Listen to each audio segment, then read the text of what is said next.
Secret revealed episode 67891 just 50 million. सुबह की धूप जब नित्या के चेहरे पर पड़ी तब उसकी नींद खुली। नित्या को आज एक हफ्ते बाद इतनी अच्छी नींद आई थी, वरना 2 दिन पहले उसकी दवाई खत्म होने की वजह से उसको नींद ही नहीं मिली और इसके पिछले हफ्ते कुछ बेकार लोगों ने उसकी नींद बिगड़ दी थी। नित्या उठी और टाइम देखा तो पाया कि अभी 12 बज रहे थे। ये देख नित्या ने अंगड़ाई ली और फिर कपड़े लेकर वॉशरूम में गई। फ्रेश अप होकर नित्या ने एक ब्लैक हुडी और वाइट जीन्स पहनी और अपने बाल बना अपना फोन लेकर वो नीचे गई। नीचे अभी हाल में कोई नहीं था। नित्या ने सभी नौकरों को काम करते हुए देखा तो फिर वो चुपचाप सोफे पे जाकर बैठी। समा काकी ने नौकरों को सारी तैयारी कैसे करनी है समझाया और फिर नित्या को देख उसके पास गई और बोली, मिस आप लंच करेगी?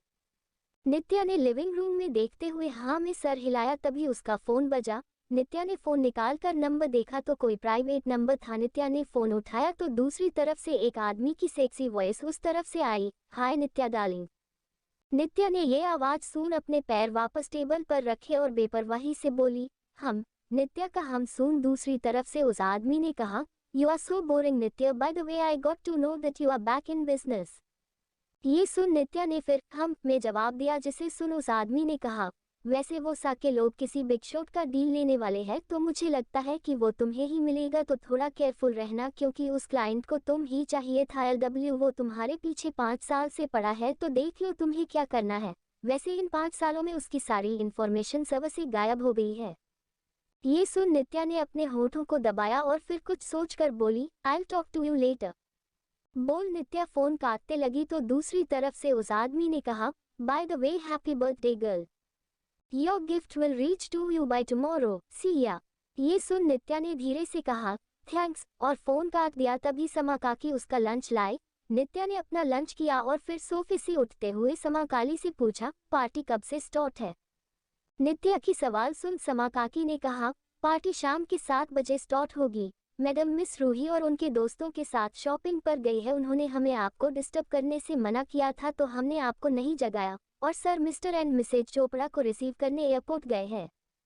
समा काकी की सारी बात सुन नित्या ने अपना सर हिलाया और जाते हुए बोली, थैंक्स। ये सुन समा काकी ने कहा, मिस आपने हमें कभी थैंक्स नहीं कहा तो हमें आपकी फैमिली होने का एहसास होता था। आप हमें थैंक्स न कहा करे, आप हमारे लिए हमारे बच्चों से भी बढ़कर है। इस पर नित्या ने कुछ नहीं कहा पर उसके हाथ की उंगलियां हल्की कॉप उठी। नित्या अपने कमरे में आई और दरवाजा बंद कर हेडफोन लगाया, फिर अपना लैपटॉप ऑन किया। नित्या का लैपटॉप काफी सिंपल था लेकिन उस पर किसी भी कंपनी का लोगो नहीं था। नित्या ने अपना लैपटॉप ऑन किया तो पूरी स्क्रीन ब्लैक थी, जिसके बाद नित्या ने कुछ कोड्स को टाइप किया और स्क्रीन ब्राइट हुई, लेकिन उस पर अब एक स्टेरी नाइट का वॉलपेपर बना था। नित्या ने फिर कुछ बटन दबाए और एक नई विंडो ओपन हुई जिस पर लिखा था, welcome back LW, are you up for any challenge? तो नित्या ने ये इस पर क्लिक किया और एक नई विंडो ओपन हुई जिसमें लिखा था, इन्फॉर्मेशन अबाउट करण अग्निहोत्री, जिसके नीचे प्राइज लिखा हुआ था 50 मिलियन INR। ये देख नित्या ने अपने होठों को जीभ से गीला किया, फिर एक्सेप्ट का बटन दबा दिया और उसके सामने एक नई विंडो ओपन हुई, जिसके बाद नित्या ने अपने लैपटॉप पर काम करना स्टार्ट कर दिया। नित्या की उंगलियों की स्पीड इस वक्त कोई देखता तो वो पागल हो जाता, और अगर कंप्यूटर पर बने कोड्स को देखता तो उस इंसान का दिमाग ही ब्लास्ट हो जाता। और ऐसा होता भी क्यों नहीं, क्योंकि नित्या रावत एक आलसी लड़की है, या तो वो सोती है या फिर अक्सर लड़ाई करती है, और अगर दोनों नहीं तो पक्का को कहीं बाहर कुछ कर रही है। और ये बात सभी को पता है, नित्या रावत एक गंदी बच्ची है जिसे कुछ नहीं आता। लेकिन अगर नित्या के पागल खाने में जहां वो 7 साल तक बंद थी कोई जाकर पता करे तो उन्हें पता चलता कि कितनी बड़ी मॉन्स्टर थी नित्या रावत।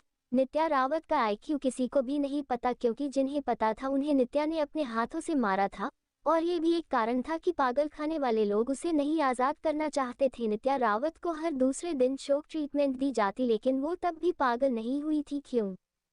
क्योंकि उसका ब्रेन इतना पावरफुल था। और शायद यही एक वजह थी कि जब नित्या ने पिछली जिंदगी में रूही को 13 साल के लिए एक स्टोर रूम में बंद किया था तो कोई उसे नहीं ढूंढ पाया था, लेकिन एक गलती और सब चौपट नित्या ने लैपटॉप पर करीबन 1 घंटा काम किया और उसके हाथ में अब करण अग्निहोत्री की सारी इन्फॉर्मेशन थी।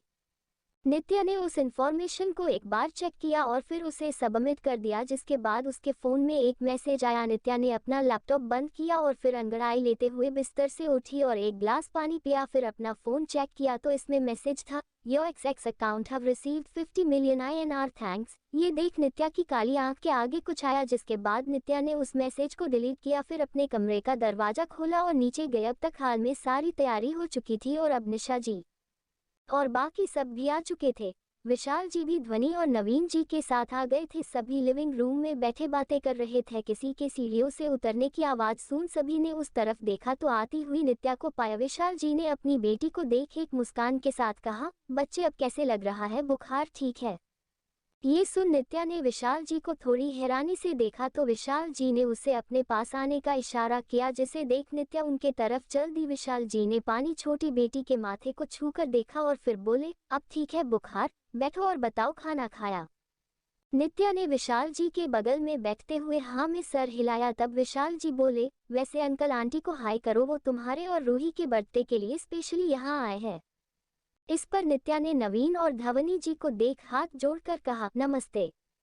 ये देख ध्वनि जी ने नित्या को अपने पास बुलाया तो नित्या ने उन्हें 2 सेकंड तक देखा, फिर आलस से उठकर उनके पास गई। नित्या को देखकर ध्वनि जी ने उसके माथे को चूमते हुए कहा, मेरा बच्चा खुश रहे। नवीन जी ने भी नित्या के बालों को सहलाते हुए कहा, हाँ वैसे और बताओ मेरे शेर, नेशनलिस्ट में सिलेक्शन हो जाएगा ना? ये सुन नित्या की भौहें सिकुड़ गई, लेकिन उसने धीरे से कहा, हम। नित्या का जवाब सुन नवीन जी ने उसके बालों को सहलाते हुए कहा, क्या रूखा सा जवाब है, मैंने तुम्हारे कोच से बात की थी, वो कह रहे थे कि इस बार इंटरनेशनल में मेडल इंडिया का ही होगा। ये सुन नित्या ने अपने होठों को जीभ से गीला किया और धीरे से बोली, उनको कोई दूसरा काम नहीं है ना, इसलिए मेरे पीछे 2 साल से पड़े हुए हैं। ये सुन ध्वनि जी हंसने लगी और विशाल जी ने अपनी चाय पीते हुए कहा, हाँ और मिस नित्या तो कितना बिजी रहती है सबकी हड्डियां तोड़ने में। ये सुन नित्या ने विशाल जी को अपनी भौहें सिकोड़ कर देखा तो विशाल जी ने झूठी खांसी का नाटक किया और ये देख नवीन जी और ध्वनि को हंसी आ गई। नित्या ने विशाल जी को देखते हुए कहा, stop treating me like a child, I am 18 now. Nitya की बात पर विशाला जी मुस्कुराए और बोले, चलो तुम्हारे मुंह से कुछ तो निकला। तभी अवंतिका ने मुंह बनाते हुए कहा, आप सभी इसे ऐसे क्यों ट्रीट कर रहे हैं जैसे ये कहीं का रिवाज जीत कर आई हो? ये तो बस लड़ाई करती रहती है, इसने तो कल फिर एक लड़के को पीटा। अवंतिका की बात सुन नवीन जी ने अवंतिका को कड़ी नजरों से देखते हुए कहा, अवंतिका क्या हमने तुम्हें यही सिखाया है, ऐसे किसी के बारे में बात करते हैं? से सॉरी टू हर। ये सुन अवंतिका ने नवीन जी की तरफ मुंह बनाकर देखते हुए कहा, पापा ये कोई अच्छी बच्ची नहीं है, पागल है ये। बोलकर अवंतिका उठी और वहां से जाने लगी। यश ने जाती हुई अवंतिका को देखा, फिर नित्या से बोला, नित्या अवंतिका के बदले में तुमसे सॉरी कहता हुआ, आई एम सॉरी। नित्या ने यश की बात सुनी तो उसकी तरफ देखा और जैसे ही कुछ कहने के लिए मुंह खोलना चाहा कि तभी निशा जी ने नित्या से कहा, नित्या तुमने अभी तक पार्टी के लिए कोई ड्रेस नहीं खरीदी ना? तुम ऐसा करो, यश और बाकियों के साथ जाकर एक अच्छी सी ड्रेस ले लो। निशा जी की बात सुन नित्या ने निशा जी को देखा। निशा रावत दिल्ली की हाई क्लास की सोशल बटरफ्लाई।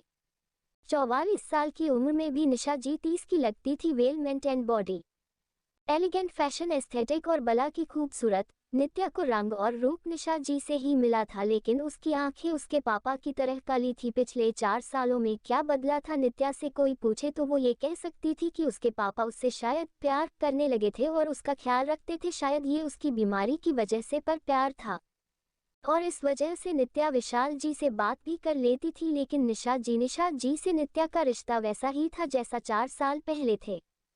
नित्या जब पैदा हुई थी तो वो थोड़ी कमजोर थी, लेकिन रूही काफी हेल्थी थी। जो निशा जी रूही के साथ खेलती थी क्योंकि उन्हें डर लगता था कि वो ज्यादा जोर देंगी तो नित्या को कुछ हो जाएगा, तो इस वजह से नित्या को समा काकी ने ही संभाला था। जैसे जैसे नित्या बड़ी हुई वैसे वैसे उसे अपनी माँ और पापा का अटेंशन चाहिए था, लेकिन क्योंकि निशा जी ने रूही को पाला था तो रूही निशा जी और विशाल जी से ज्यादा क्लोज थी, जिसकी वजह से नित्या को सारी केयर समा जी से मिला। जैसे जैसे नित्या बड़ी हुई उसे रूही से जलन होने लगी, क्योंकि वो रूही निशा जी से क्लोज थी तो वो उन्हें सब बताती और नित्या सारी बातें शेयर कर नहीं पाती थी और ये जलन धीरे धीरे बढ़ने लगी और इसी जलन की वजह से नित्या शरारत करने लगी ताकि उसे उसके पेरेंट्स का अटेंशन मिले, लेकिन अटेंशन तो नहीं मिला बल्कि वो उनसे और दूर हो गई। बचपन से ही नित्या को पता था कि वो रूही से और अपने आसपास के लोगों से अलग है। वो काफी स्मार्ट थी, इसीलिए जब वो नाराज होती तो वो पढ़ती और पढ़ते पढ़ते उसका इंटरेस्ट कंप्यूटर्स की तरफ चला गया। पहले रावत परिवार एक छोटे से घर में रहता था तो उस एरिया में एक कंप्यूटर शॉप थी। कहाँ से नित्या ने कंप्यूटर के बारे में बहाई कुछ सीखा, लेकिन वो बात कभी और। तो समय के साथ नित्या की जलन रूही के लिए बढ़ते लगी और ऐसे ही दोनों 5 क्लास में गए जहां उनकी मुलाकात चोपड़ा परिवार के बच्चों से हुई और रूही फिर सबकी चाहती बन गई। उन 6 लोगों का ग्रुप काफी पॉपुलर हुआ, लेकिन उन सब में भी नित्या खुद को अकेला पाती। तब यश ने उसे साथ दिया, लेकिन रूही और यश की बॉन्डिंग अच्छी हो गई जिसे देख नित्या को रूही से नफरत सी होने लगी। नित्या को इन 2 जन्मों में आज तक समझ में नहीं आया कि क्या रूही सच में इतनी मासूम थी कि उसे उसकी तड़प, गुस्सा, घुटन, बेबसी, डिस्कम्फर्ट नहीं दिखी या दिखी, पर रूही ने उस बात को इग्नोर कर दिया। यही वजह थी कि नित्या को रूही से नफरत थी। नित्या को जवाब न देता पाकर विशाल जी ने उसे आवाज लगाई, नित्या बच्चे। विशाल जी की आवाज सुन नित्या होश में आई और उसने हाँ में सर हिलाया। फिर अपने कमरे में गई और अपना बैग उठाया, उसमें अपना सामान और लैपटॉप रखा और बाहर आई। विशाल जी ने नित्या का बैग देखकर पूछा, नित्या बैग क्यों? तो नित्या ने अपनी साफ पर ठंडी आवाज में कहा, मुझे स्कूल में कुछ काम है तो मैं स्कूल जा रही हूँ, वहां से मैं शॉपिंग के लिए चली जाऊंगी। इस पर विशाल जी ने हाँ में सर हिलाया और कहा, ठीक, तो ख्याल रखना। ये सुन नित्या ने हाँ में सर हिलाया और वहां से निकल गई। !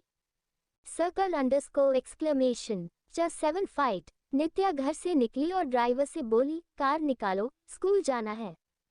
ड्राइवर ने नित्या की बात सुन तुरंत कार गैराज से निकली और नित्या के पास आकर रोकी। नित्या कार में बैठी और कार स्टार्ट हो गई। आधे घंटे बाद नित्या ने ड्राइवर को कर शॉपिंग मॉल पे रोकने को कहा और नीचे उतरकर बोली, आप जा सकते हो। फिर कुछ सोच नित्या ने आगे कहा, और कोई पूछे कहा छोड़ा तो बोलना स्कूल। बोल नित्या वहां से चली गई और कार में बैठे ड्राइवर ने अपना पसीना पूछा। फिर जाती हुई नित्या का पीठ देखते हुए बोला, बड़ी मिस ज्यादा अच्छी है, ये मिस हमेशा कोल्ड फेस बनाए रखती है। खैर मुझे क्या।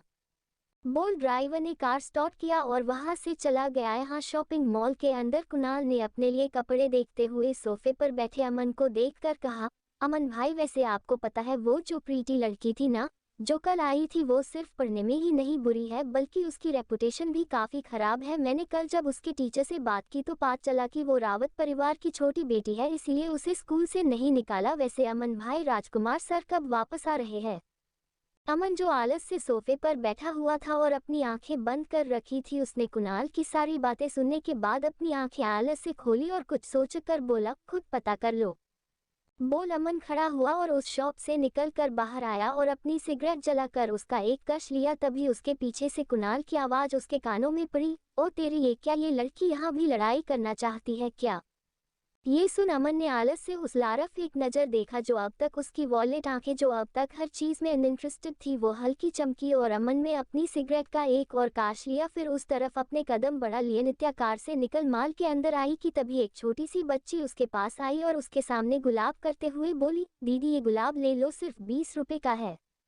नित्या ने उस बच्ची को देखा, फिर उसके गुलाब को। उस बच्ची की उम्र करीबन 8 साल होगी। स्कूल जाने की उम्र में वो लड़की फूल बेच रही थी। ये देख नित्या उस लड़की के सामने अपने घुटनों पर बैठी और अपनी साफ आवाज में बोली, आप स्कूल नहीं जाती? वो लड़की नित्या की आवाज और सवाल सुन हैरान राज गई, पर उसने तुरंत खुद को संभालते हुए कहा, नहीं। नित्या ने पूछा, क्यों? तो वो लड़की बोली, वो लोग हम सबको यहाँ काम करवाने के लिए लाते हैं। वो लोग? ये सुन नित्या की भौहें सिकुड़ गई और उसने एक हल्की मुस्कान के साथ उस लड़की से पूछा, स्कूल जाना है? ये सुन वो लड़की बोली, हाँ, पर वो लोग? ये सुन नित्या ने उस लड़की के बाल सहलाते हुए कहा, कहाँ है वो लोग, मुझे मिलना है उनसे, चलो मैं तुम्हें और बाकी के बच्चों को स्कूल भेजूंगी। ये सुन वो बच्ची खुश हो गई, लेकिन कुछ सोच वो बोली, नहीं, वो बहुत गंदे हैं, आप मत जाए, मुझे स्कूल नहीं जाना। उस बच्ची की बात सुन नित्या के हाथ की उंगली हल्की कांपी, पर फिर उसने हल्की मुस्कान के साथ कहा, वो कुछ नहीं करेंगे मेरा, चले। इस पर वो बच्ची मान गई और नित्या को मॉल के दूसरे साइड लाई जहां सिर्फ वह अलाउड थे। उस लड़की ने नित्या को एक आदमी की तरफ उंगली कर इशारा किया और बोली, वो उन लोगों का बॉस है। इस पर नित्या ने उस आदमी को देखा जो हट्टा कट्टा था। फिर उस बच्ची से बोली, तुम 100 तक गिनो, मैं उनसे बात करके आती हूँ, पर हाँ अपनी आंख बंद करके गिनना और यहाँ जो कुछ हो उस पर ध्यान मत देना। नित्या की बात सुन उस लड़की ने सारे फूल पास की बेंच पर रखे और खुद भी बेंच पर बैठकर अपनी आंखें बंद कर गिनना शुरू किया। और ये देख नित्या ने उस बच्ची का सर सहलाया और अपना बैग वही बेंच पर रख उस आदमी के पास चल दी। नित्या उस आदमी के पास आई और उसके कंधे पर हल्के से थपथपाया तो वो आदमी मुड़ा और अपने सामने खड़ी खूबसूरत सी लड़की को देख एक डिस्गस्टिंग स्माइल के साथ बोला, क्या चाहिए मैडम? ये सुन नित्या ने अपनी साफ आवाज में आलस से कहा, मुझे वो सारे बच्चे चाहिए जो तुम्हारे लिए काम करते हैं। नित्या की बात सुन वो आदमी पहले हैरान हुआ, फिर हंसते हुए बोला, क्या बच्ची मैडम? बोला तो खुद मैडम समझने लगी। चल निकल वरना फिर तुझे भी उन बच्चों में से एक बना दूंगा। नित्या ने उस आदमी की बात सुनी, फिर उसकी बात को इग्नोर करते हुए बोली, तुम जितने भी आदमी जो सभी मेरे साथ एक फाइट करो, जो जीता बच्चे उसके। ये सुन वो आदमी फिर हंसा और बोला, और तू हारी तो तू मेरी। उस आदमी के इस बात पर नित्या ने कोई जवाब नहीं दिया और बोली, जल्दी करो मेरे पास टाइम नहीं है। नित्या की बात सुन उस आदमी ने सीटी बजाई तो बहुत सारे आदमी जो करीबन 25 थे उसके पास आ गए। इस आदमी ने उन सभी से कहा, इस लड़की को इसकी औकात दिखाओ।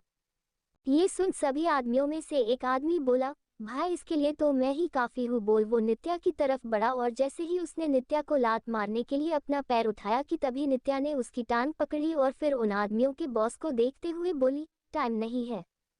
बोलकर नित्या ने उस आदमी को उठाकर जमीन पर फेंका, फिर उसकी टांग पकड़ उसे मरोड़ते हुए बोली, साथ में आने को कहा ना। बोलते हुए नित्या ने उस आदमी की टांग तोड़ दी। और यही सीन कुणाल और अमन ने देखा। जब वो नित्या को देखने थोड़ा करीब गए, कुणाल ने नित्या को देखते हुए कहा, अमन भाई ये लड़की शकल से परी दिखती है लेकिन इसकी हरकतें, भला एक 17 या 18 साल लड़की ऐसे बिहेव करती है क्या? कुणाल की बात सुन अमन ने उसे बिना देखे कहा, एक परी जैसी लड़की मुसीबत में है तो क्या तुम्हें उसकी मदद नहीं करनी चाहिए? अमन की बात सुन कुणाल ने अमन की तरफ तुरंत देखा। इस वक्त कुणाल की आंखें ऐसे बड़ी बड़ी हो रखी थी जैसे उसने पता नहीं क्या हो सुन लिया हो, और उसका एक्सप्रेशन ऐसा हो क्यों ना, क्योंकि अमन सिंह ठाकुर जिसने अपने आंखों के सामने क्या क्या नहीं देखा, लेकिन कभी उनमें से किसी की भी हेलो नहीं कि वो आज किसी की मदद करना चाहता था, वो भी उसके कंधों की मदद से। अमन ने कुणाल की हैरानी को इग्नोर करते हुए आलस से कहा, जाओ जाकर मदद करो। ये सुन कुणाल ने अपने सामने का नजारा देखा तो अब हालत गंभीर थी। नित्या को उसके आदमी का पैर तोड़ता हुआ देख उस आदमी ने अपने बाकी के आदमियों से कहा, जाओ जाकर उसे संभालो।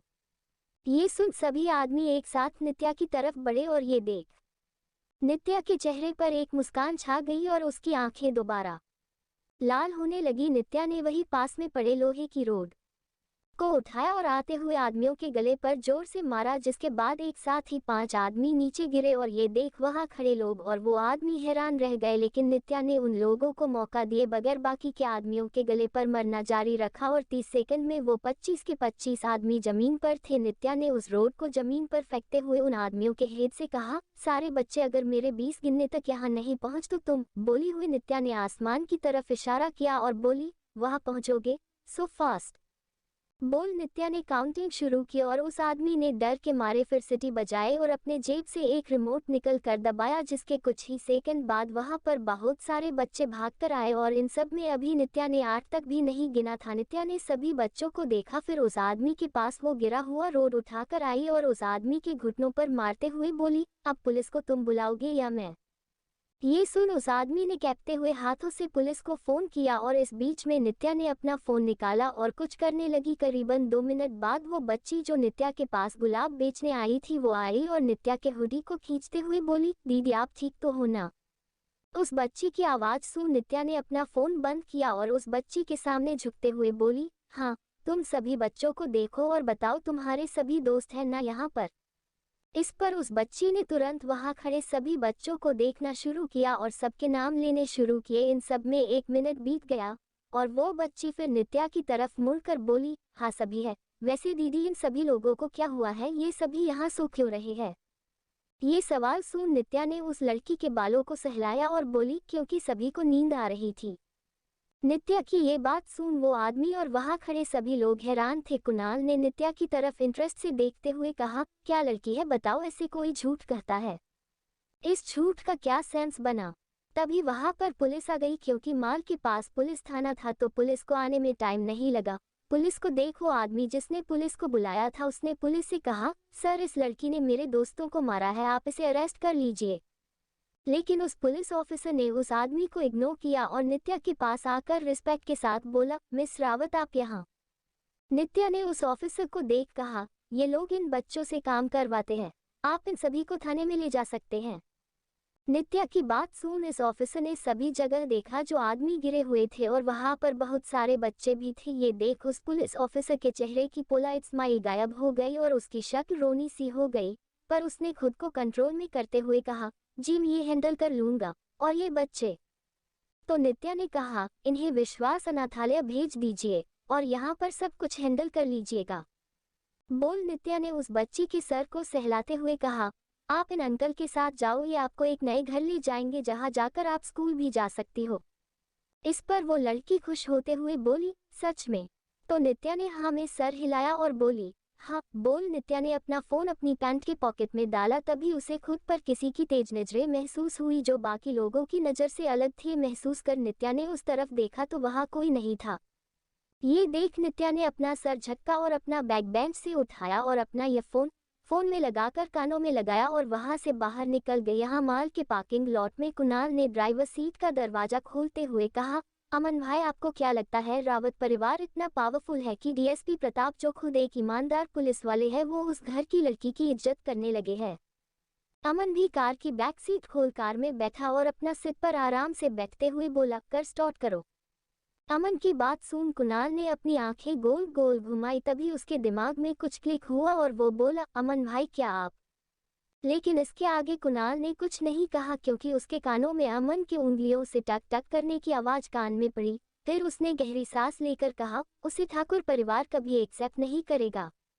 इस बार अमन ने अपनी टक टक को बंद किया और अपनी आंखें खोली और कुणाल को देखते हुए एक चार्मिंग स्माइल के साथ हालत से बोला, मुझे किसी के एक्सेप्टेंस से क्या मतलब है? ये सुन और अमन की स्माइल देख कुणाल ने अपना मुंह बंद किया और कर स्टार्ट किया। मॉल के बाहर नित्या ने अपने फोन में टाइम देखा तो 3 बज गए थे। नित्या ने कुछ सोचते हुए जैसे ही कैब बुक करने की एप्लीकेशन को खोला कि तभी उसके सामने एक ब्लैक मैबैक खड़ी हुई और ये देख नित्या ने अपनी आंखें उठाकर सामने देखा तो कार की विंडो नीचे हुई और कुणाल का हंसता हुआ चेहरा नित्या के सामने आया। कुणाल ने सड़क पर खड़ी सुंदर लड़की को देखते हुए कहा, हाय प्रीटी लेडी, स्कूल जा रही हो? कुणाल को देख नित्या ने अपने होंठ दबाए और हाँ में सिर हिलाया तो कुणाल बोला, अच्छा आओ मैं भी वही जा रहा हूँ। ये सुन नित्या ने अपनी उंगली को हल्का मोड़ते हुए कुछ सोचा, फिर बैक सीट का दरवाजा खोल अपना सर नीचे किए हुए बैठ गई। तभी उसके नाक में जानी पहचानी खुशबू गई जो सिगरेट और मिंट की थी। खुशबू नाक में पड़ते ही नित्या ने अपनी आंखें उठाकर अपने बगल में देखा जहां अमन आराम से सिर पर आलस से बैठा हुआ था। अमन की आंखें इस वक्त बंद थी, गोरा चेहरा, बला की चेहरे की बनावट, बंद आंखें जिनकी गहन पलकें उन आंखों को और खूबसूरत बना रही थी, छोटी सी नाक, गुलाब हाथ जो पतले थे लेकिन सुंदर। अभी नित्या अपने सामने बैठे आदमी को देख ही रही थी कि तभी उस आदमी ने अपनी आंखें खोली और उसकी वॉलेट आंखें नित्या के काली आंखों से जा मिली। ! चाहे 1 दोपहर। नित्या की काली आंखें अमन की उन वॉलेट आंखों से जा मिली। अमन की आंखें बिल्कुल उसकी तरह खूबसूरत थी, गहरी राजों से भरी हुई, तो वही नित्या की आंखें भी बिल्कुल उसकी ही तरह थी, खूबसूरत लेकिन खाली दिल, जिनको एक बार चमकते हुए देखने का दिल करता, ये जानने की इच्छा जगाती कि जब उन आंखों में जिंदगी होगी तो वो कितनी खूबसूरत होंगी। प्रिटी लेडी दरवाजा बंद करो, हमें चलना भी है। कुणाल की बात सुन नित्या ने तुरंत अपनी पलकें नीचे कर ली और कार का दरवाजा बंद किया। कुणाल ने ड्राइविंग करते हुए नित्या से पूछा, वैसे आपका नाम क्या है? ये सवाल सुन नित्या ने खिड़की के बाहर देखते हुए कहा, नित्या रावत। ये सुन कुणाल ने कहा, ओह वैसे आज तुम्हारी तबीयत ठीक है ना? इस पर नित्या ने खिड़की से अपना सर लगाया और बोली, हाँ। तो कुणाल बोला, वैसे कल तुमने एंट्री नहीं की था दवाई लेने पर, कोई बात नहीं आज कर देना। वैसे कौन सी क्लास में पढ़ती हो तुम? नित्या जो खुद पर कब से किसी की नजरें महसूस कर रही थी, उसकी उंगलियां हल्की कांपी। फिर नित्या ने अपनी आंखें बंद की और बोली, 12F। ये सुन कुणाल ने आगे कहा, ओह 12F तो F सेक्शन कौन से क्राइटेरिया में आता है, मतलब एलिट, गुड, एवरेज, बैड? नित्या ने कुणाल का सवाल सुन अपना सर मला। अब उसे इस कार में बैठना एक गलत फैसला महसूस हो रहा था, लेकिन फिर भी नित्या ने जवाब दिया, वेरी बैड। ये सुन कुणाल ने आगे कहा, अच्छा, मुझे लगा ही था। वैसे तुम्हारे पेरेंट्स तुम्हारे मार्क्स देखकर गुस्सा नहीं करते? अब बस बहुत हो गया था नित्या के लिए, इसीलिए नित्या ने अपनी आंखें खोली और वो जैसे हो कुछ बोलने वाली थी कि तभी उसकी आंखें एक बार फिर उसके सामने बैठे आदमी से जा मिली और नित्या ने अपना मुंह बंद किया और उसकी सिकुड़ चुकी आंख धीरे धीरे नॉर्मल हो गई और उसने एक बार फिर अपनी पलकें झुका ली। तभी उसके कान में अमन की चार्मिंग पर आलस से भरी आवाज पड़ी जो कुणाल से कह रहा था, चुपचाप ड्राइविंग करो। अमन की बात सुन कुणाल शांत हो गया और उसने रेडियो ऑन किया और ड्राइविंग पर फोकस करने लगा। अमन अपने सामने बैठी लड़की को ना जाने कब से देख रहा था। पहले ये लड़की जब सड़क पर खड़ी थी तो इसकी आंखों में कंफ्यूजन था, लेकिन स्कूल का नाम सुन उसकी कंफ्यूजन दूर हो गई और वापस जी लड़की शांत हो गई। जब ये लड़की कार में बैठी तो ये एकदम शांत थी, फिर उसे देख हैरान, फिर कुणाल के सवालों से परेशान, और अब उसकी आंखों से आंखें मिलाई तो अशांत सोचते हुए अमन के होगी पर हल्की मुस्कान आ गई। अमन को अपने समन बैठी लड़की एक बिल्ली लग रही थी, पर्शियन कैट, बहुत सारे नखरों वाली, पर यह अमन के लिए इंटरेस्टिंग था। सोचते हुए अमन ने दोबारा अपनी आंखें बंद कर ली। 30 मिनट बाद कुणाल ने कार मेडिकल ऑफिस के बाहर रोकी और फिर रिव्यू मिरर से पूछे देखा तो पाया कि पीछे बैठे दोनों लोग सो रहे थे। अभी कुणाल अमन को आवाज लगाने ही वाला था कि तभी अमन ने अपनी आंखें खोली और कार से नीचे उतरा। कुणाल ने अब जैसे ही नित्या को जगाना चाहा तो उसने भी अपनी आंखें खोली और उसकी आंखें लाल थी। नित्या ने कुणाल को एक बार देखा, फिर अपने बगल की सीट पर देखा तो पाया कि अमन वहां नहीं था, तो नित्या भी कार से नीचे उतरी और कुणाल अपनी कार गराज में पार्क करने चला गया। नित्या ने कार से उतरकर अपना फोन निकाला जो बज रहा था। नित्या ने नंबर देखा तो पाया कि ये विशाल जी का कॉल था। नित्या ने कॉल पिक किया। दूसरी तरफ से विशाल जी बोले, बच्चे घर कब आ रही हो? ये सुन नित्या अपने जूतों को देखते हुए कुछ देर शांत रही, फिर बोली, नहीं आ रही। नित्या के ये बोलने पर विशाल जी का गहरी सांस लेना सुनाई दिया और वो बोले, क्यों? तो नित्या ने अपने सर को मलते हुए कहा, वो वहां पर है। नित्या की बात सुन विशाल जी इस बार कुछ सेकंड के लिए शांत रहे, फिर बोले, फाइन, तो दोस्तों के साथ केक काट लेना, मुझे केक की और तुम्हारी फोटो चाहिए। विशाल जी की बात सुन नित्या की भौहें सिकुड़ गई और उसने फिर कुछ सोचकर कहा, ठीक है, बोल। उसने विशाल जी को मौका दिए बगैर फोन काट दिया और मुड़कर जैसे जी अपना कदम बढ़ाना चाहा कि तभी वो किसी से टकराए और उसका बैलेंस बिगड़ा। जैसे ही नित्या गिरने लगी कि तभी एक मजबूत हाथ ने उसकी पतली सी कमर को पकड़ संभाल लिया। अमन ने अपनी बाहों में गिरी लड़की को देखते हुए धीरे से कहा, सच में पतली सी? नित्या ने खुद को संभाला और फिर खड़ी हुई और अमन ने भी अपने कदम पीछे किए और बोला, बर्थडे। अमन की बात सुन नित्या ने अपने मोबाइल को कसकर पकड़ लिया और हाँ में सर हिलाया। ये सके मन के होठों पर हल्की मुस्कान आ गई। तभी उसकी नज़र नित्या के हल्के लाल कान पर पड़ी और अमन ने धीरे से चिकल किया, हाँ, और मेडिकल ऑफिस के अंदर चल दिए। अमन ने मेडिकल ऑफिस का दरवाजा खोला और किसी को अपने पीछे आता ना पाकर हल्के से अपना सर घुमाया और बोला, एंट्री साइन। ये सुन नित्या भी अमन के पीछे ऑफिस में आने के लिए कदम बढ़ाए। अमन ने दरवाजा खोला, फिर लाइट्स ऑन की, फिर अपने गले से टाई निकालते हुए बोला, सोफे पर बैठो। ये सुन नित्या सोफे पर बैठ गई और फिर ऑफिस में इधर उधर देखने लगी। अमन ने अपनी टाई निकाल खिड़की के पास रखे सोफे पर रखा और अपने व्हाइट शर्ट के बाजू के बटन खोल उन्हें फोल्ड करते हुए नित्या से बोला, घर नहीं जाना? इस पर नित्या ने धीरे से अपनी साफ आवाज में कहा, नहीं। ये सुन अमन ने नित्या की तरफ देखते हुए अपनी दूसरी बाजू को भी फोल्ड किया और फिर पूछा, दोस्त है? तो इस बार फिर नित्या ने धीरे से कहा, नहीं। ये सुन अमन ने फिर चिकल किया, हाँ, और अपना सर हिलाते हुए बोला, शाम को कहीं जाना है? इस बार फिर नित्या ने धीरे से कहा, नहीं। तो अमन ने कहा, good, then we'll be cutting the cake here. अभी अमन ने ये कहा ही था कि कुणाल ऑफिस में आते हुए बोला, क्या काटेंगे? अमन ने अपनी कॉलर का बटन खोलते हुए कहा, केक। तो कुणाल ने पूछा, क्यों? कोई खुशी की बात है क्या? अमन ने 2 गिलास में पानी निकलते हुए कहा, बर्थडे। कुणाल ने ये सुन कंफ्यूजन में पूछा, किसका? तो अमन दोनों पानी का ग्लास उठाया और एक ग्लास नित्या की तरफ कर दूसरा खुद पीने लगा। ये देख कुणाल ने खुश होकर कहा, वाह नित्या, तुमने बताया नहीं तुम्हारा बर्थडे हुई आज। Happy birthday. तुम रुको, मैं केक लाता हूँ। वैसे कौन सा फ्लेवर पसंद है तुम्हें? ये सुन नित्या ने कुणाल की तरफ देखते हुए अपने होंठ को जीभ से गीला करते हुए कहा, थैंक्स, वो व्हाइट फ्रॉस्ट। ये सुन कुणाल ने कहा, ठीक है, मैं अभी आया। बोलकर कुणाल ने नित्या का बैग उसे देते हुए कहा, ये तुम कार में भूल गई थी। बैग देकर कुणाल वहां से चला गया और अमन ने अपने लिए फिर ग्लास में पानी भरा और पीने लगा। अमन ने अपना पानी खत्म किया, फिर नित्या का पानी का ग्लास देखते हुए सोफे पर आराम से बैठा और अपना सर सोफे के हेडसेट पर रख सोफे के हैंडसेट पर उंगलियों से टक टक करना शुरू किया। नित्या को भी अमन के नजरों का एहसास हुआ तो उसने पानी का ग्लास उठाया और पानी पिया। ये देख अमन ने टक टक करना बंद किया और नित्या की तरफ देखते हुए पूछा, लास्ट सेमेस्टर में कितने मार्क्स आए थे? ये सुन नित्या की भौहें सिकुड़ गई और कुछ देर बाद उसने कहा, डोंट नो। ये सुन अमन खड़ा हुआ और अपने स्टडी में गया। कुछ देर बाद अमन वापस आया और इस बार उसके हाथ में कुछ किताबें थी। अमन ने सोफे के दूसरे साइड पर बैठते हुए नित्या की तरफ वो किताबें की और बोला, इन बुक्स में जो सम है उन्हें सॉल्व करो। यूं सुन नित्या ने एक बार बुक्स को देखा, फिर एक बार अमन को और अपने होंठ दबा लिए। नित्या की ये हरकत देख अमन की वॉलेट आंखें हल्की चमकी और उसने किताब वापस अपनी तरफ किया। फिर किताब को खोल उसमें कुछ क्वेश्चंस ढूंढ उन्हें नित्या के सामने किया और नोटबुक भी नित्या को खोल कर दिया और बोला, ट्राई इट। ये सुन नित्या ने गहरी सांस ली और क्वेश्चन को पढ़ने लगी।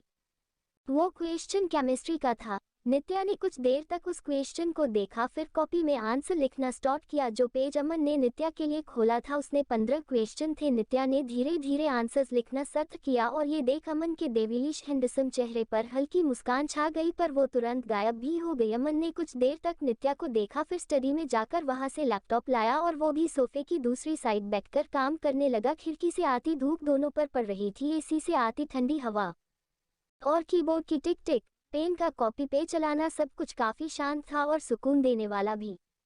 Circle underscore exclamation ninth dinner. Laptop के कीबोर्ड की आवाज और पेन के कागज पर चलने की आवाज पूरे मेडिकल ऑफिस में गूंज रही थी। घड़ी की टिक टिक और सूरज की आती रोशनी माहौल को काफी रिलैक्सिंग बना रही थी। नित्या ने कॉपी में पहला क्वेश्चन किया, फिर सर उठाकर एक बार अपने सामने बैठे उस हैंडसम आदमी को देखा।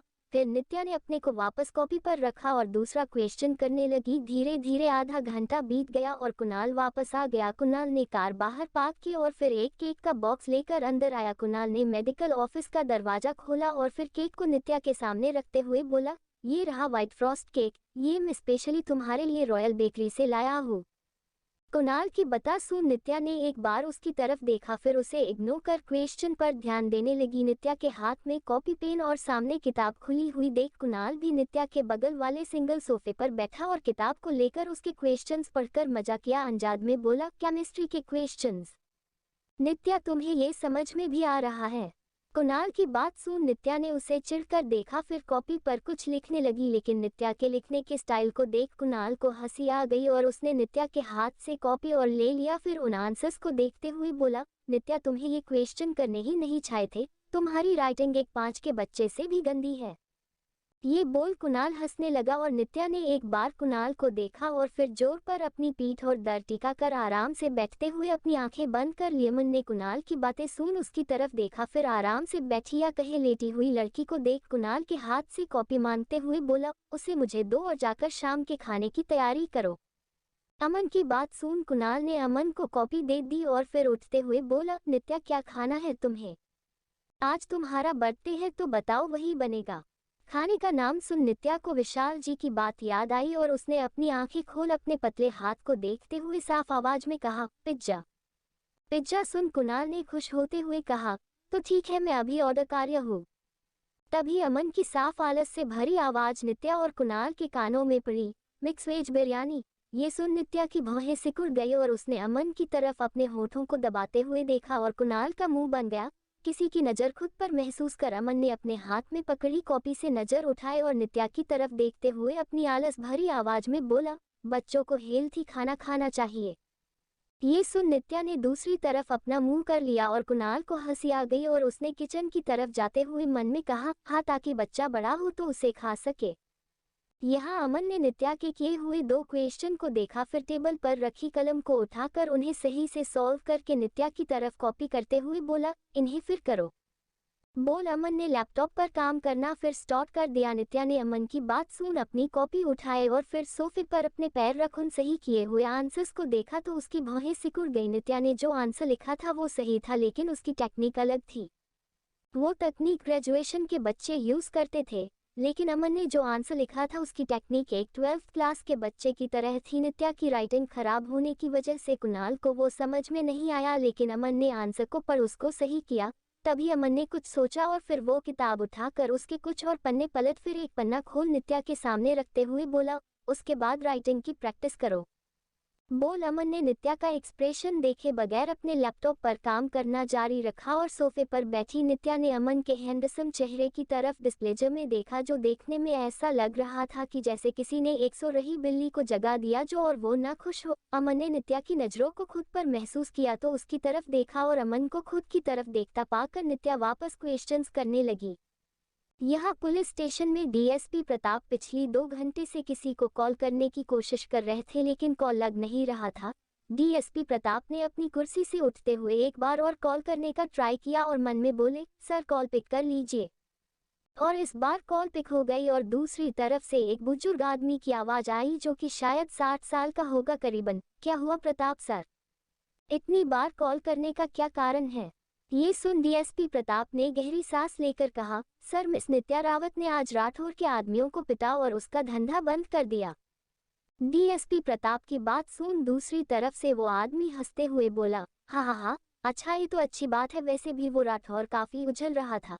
तुम उन सभी आदमियों को ठिकाने लगाओ और कैसे क्लोज कर दो, बाकी का मैं संभाल लूंगा। और अगर राठौर वहां आए तो बोल देखना कि वो आदमी भाग गए। ये सुन डीएसपी प्रताप ने राहत की सांस ली और बोले, ठीक है सर, पर मिस नित्या आप प्लीज उनसे बात करिए कि वो दोबारा ऐसा ना करे। वो तो अच्छा था कि इस बार मैं था थाने में, वरना कोई और होता तो प्रॉब्लम हो जाती। डीएसपी प्रताप की सारी बात सुन वो आदमी बोला, ठीक है मैं वो देखता हूँ, पर याद रखो कि नित्या का नाम कहीं नहीं आना चाहिए। ये सुन डीएसपी प्रताप ने हाँ कहा और फोन रख दिया। इसके बाद डीएसपी प्रताप ने एक कांस्टेबल को बुलाया और बोला, उन 26 आदमियों को जिप में डालो, उन सभी को आज ही ठिकाने लगाना है। ये सुन उस कांस्टेबल की आंखें बड़ी बड़ी हो गई और उसने हिचकिचाते हुआ कहा, सर ये कुछ ज्यादा तो नहीं हो जाएगा? मतलब? लेकिन डीएसपी प्रताप उस कांस्टेबल की बात समझ गए और उन्होंने अपनी टोपी पहनते हुए बिना किसी भाव के कहा, वो 25 आदमी छोटे बच्चों को किडनैप कर उनके बॉडी पार्ट्स काट देते हैं, फिर उन्हें भीख मांगने के लिए फटे कपड़े पहनाकर भेजते हैं जिनमें उन बच्चों का शरीर भी नहीं ढकता। तो ये उन लोगों के लिए ज्यादा नहीं बल्कि कम ही है। बोल। डीएसपी वहां से निकल गए और वो कांस्टेबल हैरान रह गया, उसे नहीं पता था कि वो 26 लोग इतने घटिया थे। उस कांस्टेबल ने उन 30 बच्चों के बारे में सोचा जो फटे पुराने कपड़े पहने खुशी से अनाथालय गए और ये सोच उसकी आंख भर आई। यहाँ नित्या ने धीरे धीरे लिखते हुए 1 घंटे में 2 पेज राइटिंग की प्रैक्टिस की और अमन ने अब अपना काम खत्म कर लिया था। अमन ने अपना लैपटॉप बंद किया और अपने फोन को उठाया जिस पर किसी का कॉल आ रहा था। अमन ने अपना लैपटॉप लिया और फोन उठाकर खड़ा हुआ और फोन पर बोला, बोलो। बोलते हुए अमन ने एक बार नित्या की तरफ देखा जो आलस से बैठी हुई धीरे धीरे चिट्ठी के चाल से भी धीरे लिख रही थी। देख अमन के उन ठंडे वॉलेट आंखों में हल्की सी मुस्कान छा गई और उसने फिर फोन पर बात करते हुए अपने कदम स्टडी की तरफ बढ़ाया। यहाँ अमन के जाने के 2 मिनट बाद एक लड़की मेडिकल ऑफिस में आई। किसी के आने की आहट सुन नित्या ने अपनी आंखें उठाकर उस तरफ देखा तो अपने सामने खड़ी लड़की को देख उसकी अनइंटरेस्टेड काली आंखें हल्की सी हिली और उसने सही से बैठते हुए उस लड़की को देखना जारी रखा। इधर वो लड़की जो अभी अभी मेडिकल ऑफिस में आई थी, उसने नित्या को देख अपने कदम उसकी तरफ बढ़ाए और नित्या के पास आकर उसके सामने एक पैक बॉक्स किया। नित्या ने उस पैक बॉक्स को देखा जो गिफ्ट की तरह लग रहा था और अपनी आंखें सिकुड़ते हुए बोली, कहाँ से लाए? उस लड़की ने नित्या की बात सुन अपने होठों को दांतों से चबाते हुए कहा, मेरी सेविंग्स से खरीदा। ये सुन नित्या ने वो बॉक्स ले लिया और फिर उस लड़की को सवालिया नजरों से देखने लगी, जैसे कि पूछना चाहती हो कि आगे क्या। वो लड़की ये समझ गई और झुककर नित्या को गले लगाकर बोली, हैप्पी बर्थडे एंड थैंक्स। बोल। वो लड़की खड़ी हुई और वहां से चली गई। अमन जो अभी अभी स्टडी से बाहर आया उससे ये नजारा देखा कि एक लड़की नित्या के सामने झुकी और उसे गले लगाकर कुछ बोली और फिर वहां से चली गई। लेकिन इस बीच सोफे पर बैठी लड़की को ना ही गुस्सा आया, ना ही वो चिड़चिड़ी हुई और ना ही उसने उस लड़की को कुछ कहा। ये देख अमन ने आलस से सोफे पर बैठी लकड़ी को देखते हुए अपने होठों को जीभ से गीला किया और उस लड़की की तरफ अपने कदम बढ़ाए। नित्या ने उस लड़की के जाने के बाद उस गिफ्ट को टेबल पर रखा और उसे देखते हुए अपने पेन को चबाने लगी।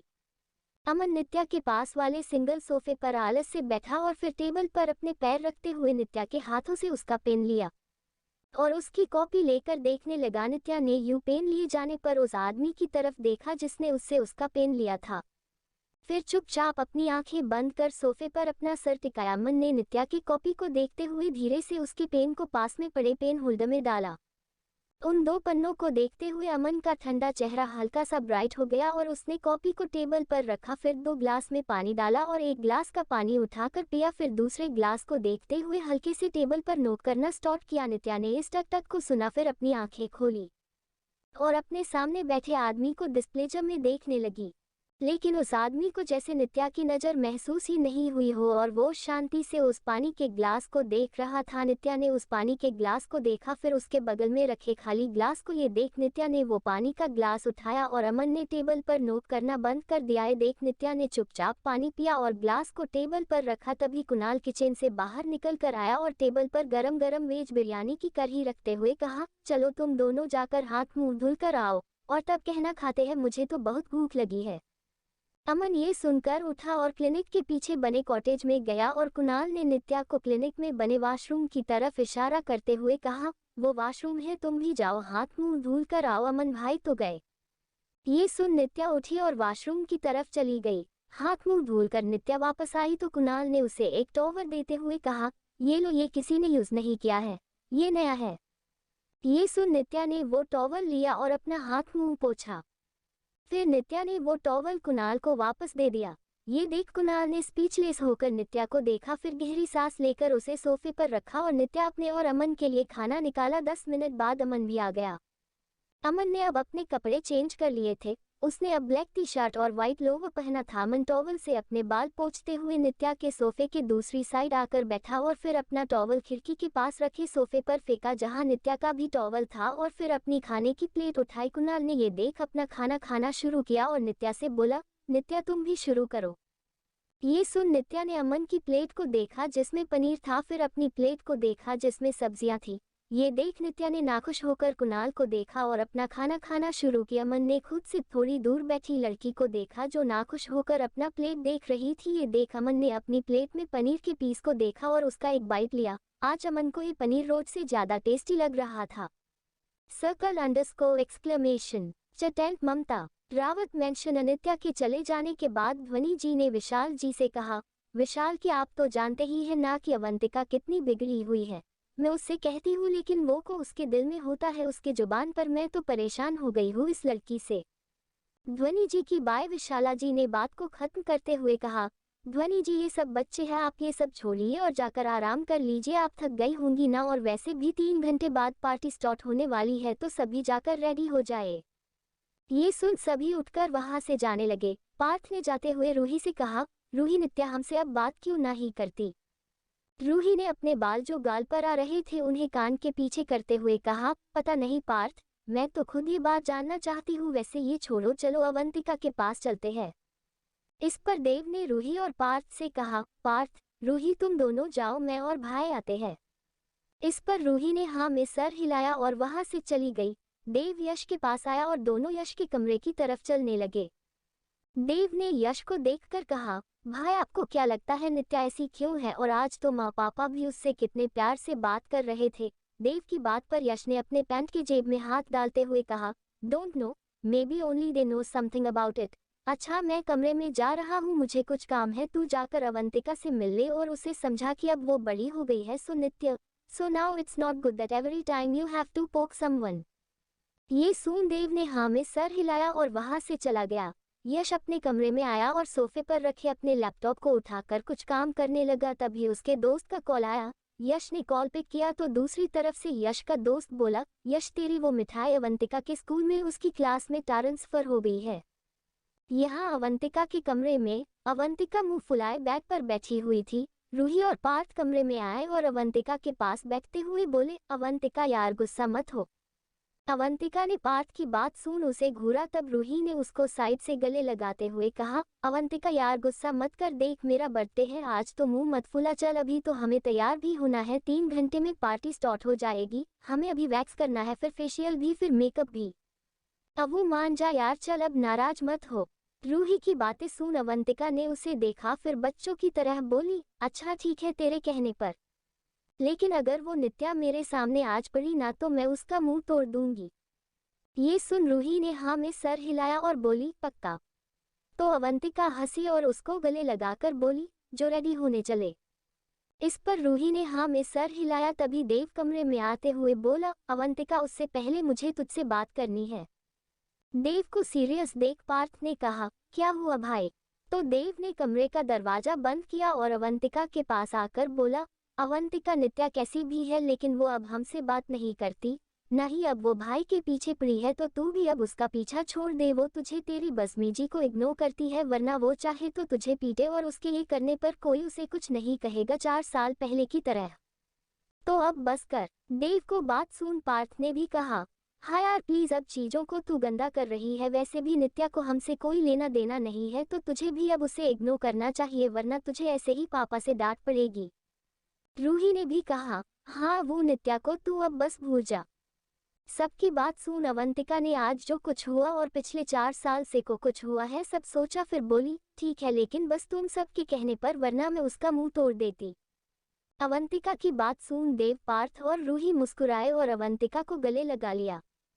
1.5 घंटे बाद विशाल जी ने नित्या से घर आने के बारे में बात की, फिर उसे फोटो खींचकर भेजने का बोल उन्होंने फोन काट दिया और अपने सामने बैठी अपनी बीवी को देखते हुए बोले, निशा तुम्हें अब चिंता करने की जरूरत नहीं है कि नित्या पार्टी में हंगामा करेगी। विशाल जी की बात सुन निशा जी ने अपने कपड़े अलमारी में रखते हुए कहा, ऐसे न करो चिंता विशाल, अब तुम ही बताओ वो, उसकी बीमारी, ये छोड़ो, तुम मुझे ये बताओ कि इन 3 सालों में कितने लोगों के काल हमें आया है कि नित्या ने उनके बच्चों को पिटा है।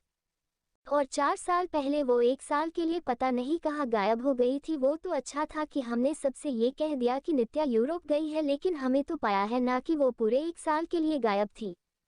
तुम बताओ ऐसी बच्ची के साथ मैं कैसे डील करूं? निशा जी की बात सुन विशाल जी ने उन्हें घूरते हुए कहा, निशा नित्या पार्टी में नहीं आ रही, और 4 साल पहले वो जब गायब हुई थी तब भी तुम्हें उसकी चिंता नहीं थी, बल्कि इस बात की चिंता थी कि कहीं उसने कुछ ऐसा न कर दिया हो या उसके साथ कुछ ऐसा ना हो गया हो जो तुम्हारी रेपुटेशन खराब करे। तो मेरे सामने तुम अपना ये ममता मत दिखाओ। बोल विशाल जी खड़े हुए और कमरे से बाहर निकल गए। निशा जी ने जाते हुए विशाल जी को देखा, फिर अपने हाथ में पकड़े कपड़े को जमीन पर फेंकते हुए बोली, तो क्या करूं मैं, जब मैं उससे प्यार ही नहीं करती तो फिक्र कहाँ से लाओ? और वो क्या, वो मुझसे प्यार करती है? नहीं, इसी को ठंडी आंखें, जब देखो तब वो मुझे उन ठंडी आंखों से देखती है। भला कौन सी बच्ची अपनी माँ को ऐसे देखती होगी? Degree degree degree degree degree degree. यहाँ स्कूल मेडिकल ऑफिस में नित्या ने अपना खाना खत्म किया और फिर खाली प्लेट को देख कुणाल की तरफ देखा, और जैसे ही उसने कुछ बोलने के लिए मुंह खोला कि तभी अमन ने उसके हाथ से प्लेट ले लिया और बोला, कुणाल इन्हें रख देगा? बोल अमन ने दीवार पर टंगी घड़ी को देखा और फिर बोला, तुम चाहो तो कुछ देर सो सकती हो, अभी सिर्फ 6 बज रहे हैं, केक काटने में अभी टाइम है। अमन की बात सुन नित्या ने भी टाइम देखा तो अभी सिर्फ 6 बज रहे थे। नित्या ने फिर सवालिया नजरों ने अमन की तरफ देखा, जैसे पूछना चाहती हो कि कहाँ सोए।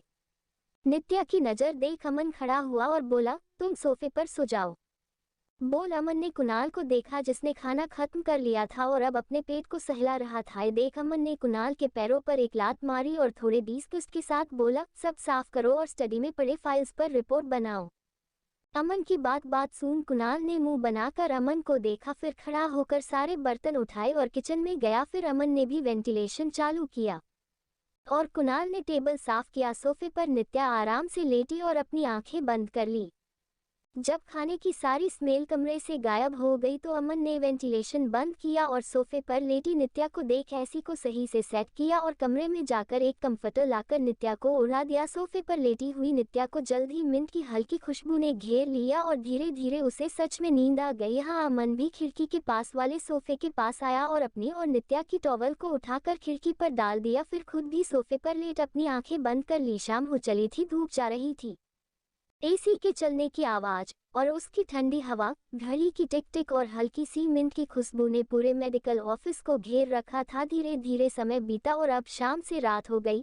जहां एक तरफ रावत मेंशन में पार्टी स्टार्ट हो चुकी थी, तो वहीं दिल्ली के सुनसान रास्ते पर आज डीएसपी प्रताप ने 26 लोगों का एनकाउंटर किया और उनकी लाश को आग लगा दी। तो इधर विश्वास अनाथालय में आज 31 बच्चों को नई जिंदगी मिली, तो यहाँ स्कूल मेडिकल ऑफिस में नित्या को शांति और अमन को शायद एक जंगली नहीं पर्शियन कैट आगे एपिसोड देखने के लिए लाइक करें, सब्सक्राइब करें। Throwing kisses.